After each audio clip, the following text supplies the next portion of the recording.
All right, this is Wells Math. Today I'm going to show you how to find the prime factorization of a specific number. We also refer to this as doing a factor tree. Now, in order to find the prime factorization of a number, you need to know what prime and composite numbers are. Okay, I've got a video on my channel that goes over that. It's only about 4 minutes long, so if you need to watch that, you're welcome to. But basically, let me do just a very quick overview. A prime number. Numbers like the number 5, 7, 13, these numbers only have one multiplication problem that equals that number. So if a number only has one multiplication problem that equals that number, it is a prime number. And it's going to be one in itself. So these prime numbers only have two factors, like the number 17 only has one multiplication problem that equals 17, and that's 1 times 17. Therefore, the factors of 17 are 1 and 17. Those are examples of prime numbers, and there's many more. Composite numbers, on the other hand, have more than one multiplication problem that equal that number, like the number 6. You have 1 times 6 and obviously 2 times 3.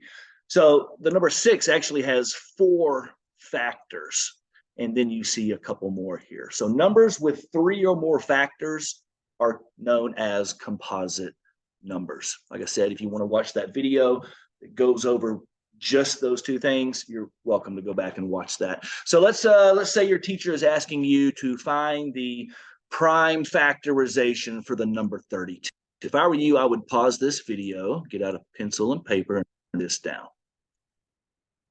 So we're going to write down the number 32. Now, the first thing we're going to do here with our number is we're going to do what I call growing roots. We also call these factor trees. So we're growing roots coming down from the number. And now we want to think about any number that, or any multiplication problem that equals the number 32. But you don't ever want to use 1 in itself, like 1 times 32, all right? So I'm going to pick the one that just comes to my mind immediately is 4 times 8. That equals 32. Now, the next thing we need to do here, and I have this wrote down here. Anytime you see a prime number, you're going to want to circle it. Now, remember, prime numbers are numbers that only have one multiplication problem that equals that number. The number 4, that is going to be a composite number because you have 1 times 4 and 2 times 2. Number 8 is also going to be a composite number because it has more than one multiplication problem that equals that number. So if they're composite numbers, they are going to grow roots. We're not going to circle either one of these numbers. Both of these numbers, 4 and 8, are going to grow roots. Let's start with the number 4. We need to think of a multiplication problem that equals 4. And remember, we can't use 1 times 4. There's only one other option that we can use. Like I said, you may need to pause this video as you're writing this down. 2 times 2. Now, the number 2 is a prime number because there's only one multiplication problem that equals 2, and that's 1 times 2. So the number 2 is a prime number. So anytime you see a prime number, we are going to circle. Once you circle a number because it's prime, it can no longer grow roots, and you are done working with those numbers. Let's move over to the number 8. The first multiplication problem that comes to my mind for the number 8 is 2 times 4. Once again, we're going to look at both of these numbers. The number is either going to be circled because it's prime, or it's going to grow roots because it's composite. Well, we already know that the number 2 is a prime number because, well, we've already talked about that. It's right there. So we're going to circle that number 2. Number 4, however, is not a prime number. It's a composite number. It has more than one multiplication problem that equals 4. You have 1 times 4 and 2 times 2. So the number 4 is going to grow roots. That's exactly what that says right there. The multiplication problem that equals 4, and we can't use 1 times 4, remember, would be 2 times 2. Once again, these numbers are either going to be circled or they're going to grow roots. The number 2 is a prime number. We've already established that, so they will be circled. Once you get to a number or to a place where all of your numbers are circled and you can no longer grow roots, you're done, okay?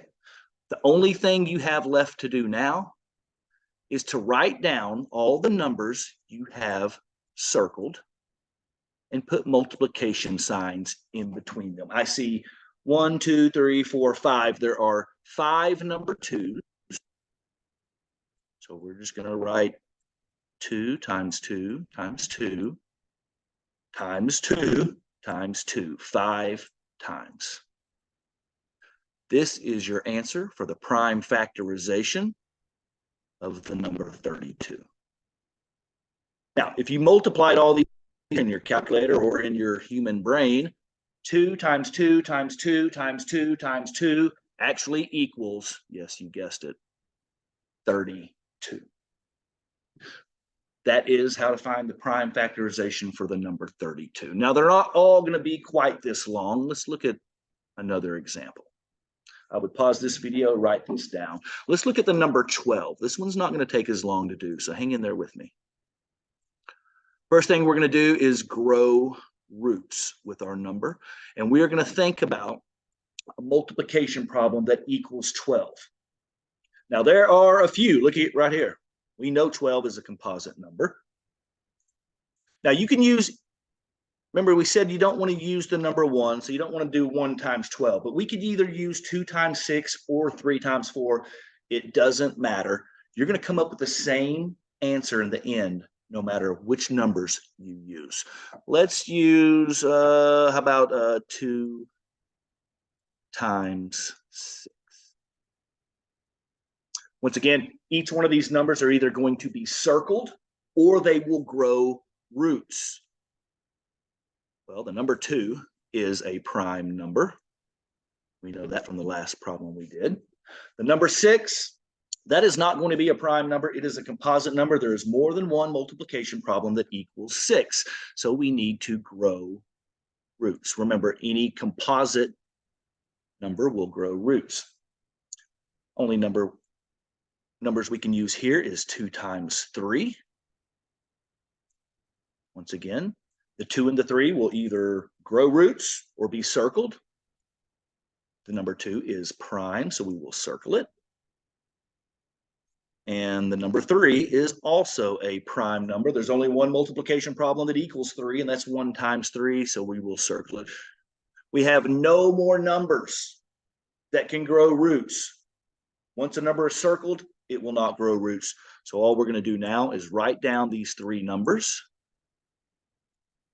and put multiplication signs in between them. 2 times 2 times 3. Now, if you want to check your work, like I said, if you multiply these numbers together, it should equal the number that we started with. 2 times 2, 4. 4 times 3 is 12. The prime factorization for the number 12 is 2 times 2 times 3. Now, you may have a very good understanding of this now, so you may want to turn off this video and get working on whatever your problem you're working on. But I'll do one more for you. Write this down with me. Let's find the prime factorization for the number 30. First thing we're going to do is grow roots. Every time you start a problem with the prime factorization, you're going to grow roots from your number. Think about a multiplication problem that equals 30. Well, what do we got? 6 times 5, 15 times 2. Let's do 6 times 5. That's the one I popped in my head first. 6 times 5. If we see a prime number, we're going to circle it. The number 5 is a prime number. There's only one multiplication problem that equals 5. 1 times 5, it is prime. Number 6, that is a composite number. We have 6 times 1 and 2 times 3.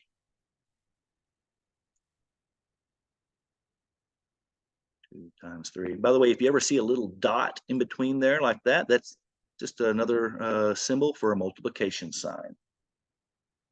We're going to circle the 2. It is a prime number. And we're going to also circle 3 because it is also a prime number. We're done.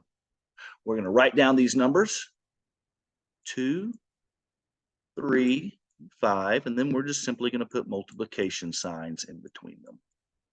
Check your work, always a good idea. 2 times 3 is 6, and 6 times 5 is 30. I hope this has helped you out a little bit. Go back, rewind some of this video if you need to. I'll be putting out more videos soon. I hope you have a wonderful day.